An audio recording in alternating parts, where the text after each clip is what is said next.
Namo Ramana. Namo Ramana. Prostrations to Ramana, shining as the self in all beings. It's indeed the immense grace of the self manifest as Ramana that we have been able to go through the text of Anma bodham and with the unfailing support of self-enquiry all along the way. And today, in the first two verses, which were the penultimate two verses, before the final verse, we were taken to the sadhana and the grace aspects of the practice. And it took my mind to an incident which Ganeshan narrated. And he was saying that early years, he was at Sri Ramanashramam.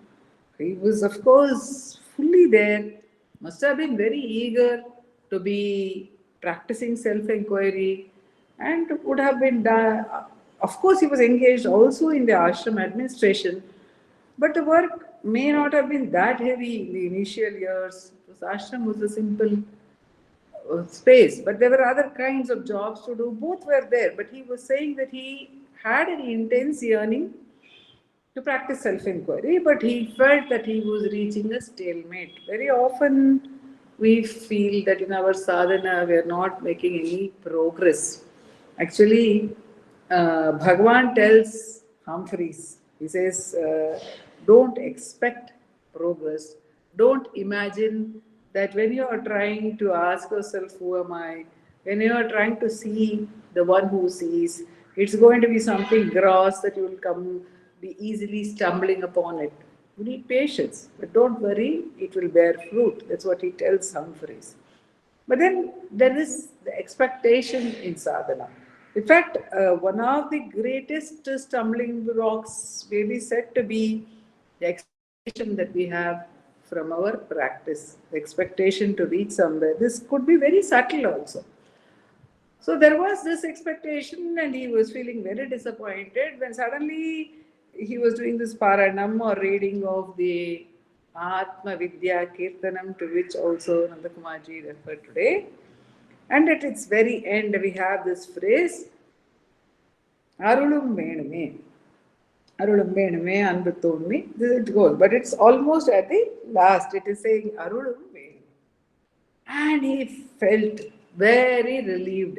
He felt relieved and he thought, okay, I'm putting in my best effort, but what can I do? Bhagavan is not supporting that best effort. I can't do anything. And with this new discovery, he went to Muruganar Swami. He says it was his habit always to share things with Muruganar Swami or Vishwanatha Swami and later Kunja Swami. So he went to Muruganar Swami and said, Swami, look at this. This is what Bhagavan himself has said. So without the grace, what can any of us do? And he says, Muruganar Swami would usually be very, very sweet, very compassionate, very loving in his responses to him. Suddenly he had a very stern look. And he told him, in the escapism alavana, don't use all these excuses and say that you can't do your sadhana and can't reach the self. And Ganesha was somewhat shocked. After all, the words have been used by Bhagavan. Then Muruganar Swami said, "Nee pandratha panninde iru. Arul eppovume irukku." That is what was brought out today. Nandakumarji also said, grace is always there. Grace, Bhagavan says, it's in the beginning, middle, and end. Even the fact that we have been brought here, the fact that we can think, the fact that we can do anything is because of grace. So, what do we need to do? We need to put in the effort. If that is the case, then why a verse or why the words referring to the grace at all? Because there is every possibility that we may get caught in the ego of the sadhana. We may get caught that we have achieved something. So the balance between the two, the balance between the steady practice And the constant awareness of grace is imperative in our practice. And that is why these two verses have been put together in juxtaposition at the end almost of the work. And Muruganar Swami says it is like two wings of a bird. The grace or the bhakti and the self-inquiry or the sadhana are two wings of the bird. Both the wings are required to fly. Sri R. Natarajan, our founder president, says that if we call who am I the jnana, then whence am I is the bhakti, and both are required. They are like twin blades of a scissor. Then only the ego gets cut. So the recognition of the presence of grace coupled with sadhana, neither can be given up. Because Devraj Mudaliar also asked Bhagwan, Bhagwan, why don't you take care of me like the cat guru? The cat picks up its little ones, the kittens, by the scruff of their neck and just carries them and puts them where they have to be placed. The kittens do absolutely nothing. Bhagwan said, no, no, no, that does not work here. You have to do what you have to do. The Guru's grace is always there. So it is inexplicable, like the union of Sat and Chit. The union of grace and practice is something which is inexplicable. But when we use words, we have to say both are necessary. Actually, both are the same. Nuchu Swami says that actually even the practice is only grace.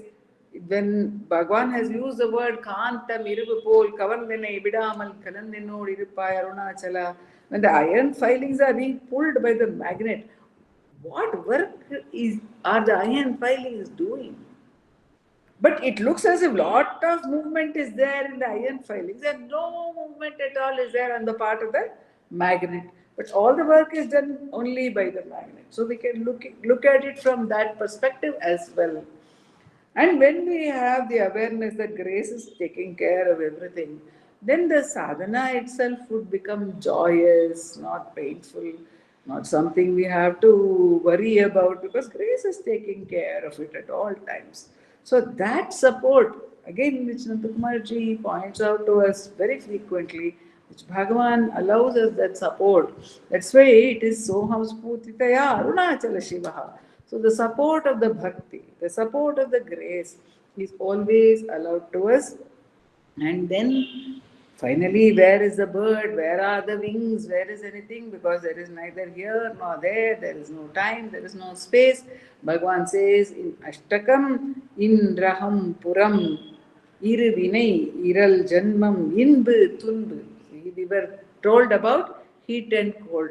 Bhagavan uses the mental equivalent of them and says there is no inbam and there is no tunbam. So there is no pleasant, there is no unpleasant, there is nothing.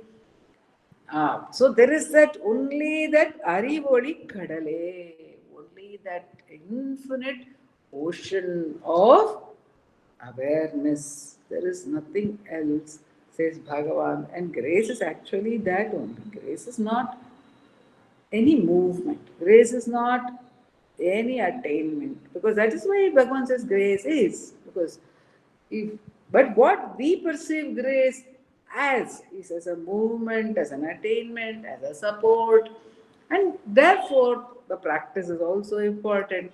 And ultimately, when the grace envelops, then the self and grace will be known to be not different from each other, where there is absolutely no becoming, no going anywhere, and that alone is. And it is by that infinite grace that we have been allowed to meditate on that in so many ways, time and again, through Bhagwan's original works, through Bhagwan's translations, because when Bhagwan translates any work, the stamp of Bhagwan is always there, and the force of Bhagwan, the spiritual energy of Bhagwan is there behind that, and that has been the grace of this journey as well. Let us see where Bhagwan takes us forward from here in his marvelous plan. Om Namo Bhagavate Sri Ramana. Namo Ramana Akka. Namo Ramana to all. Namo Ramana sir, Namo Ramana Akka. Thank you so